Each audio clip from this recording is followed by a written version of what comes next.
fix it tonight. They get caught up in they miss the essence of the moment.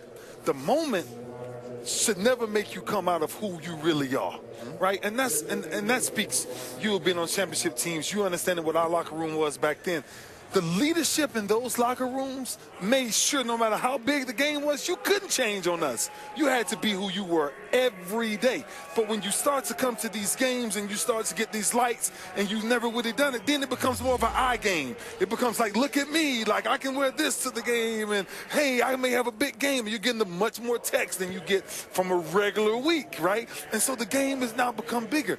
But if you watch the Bengals, so the history of the Bengals and where they've struggled in who's that guy that you identify with in the locker room that keeps them humble enough to understand the mission is way bigger than the individual status. The last few years, the culture is the ultimate team game football. For good or for bad, the group think of the 50 guys come together. Either they do or they don't. In some ways, forever, the last 10 years, the Bengals have struggled coming together.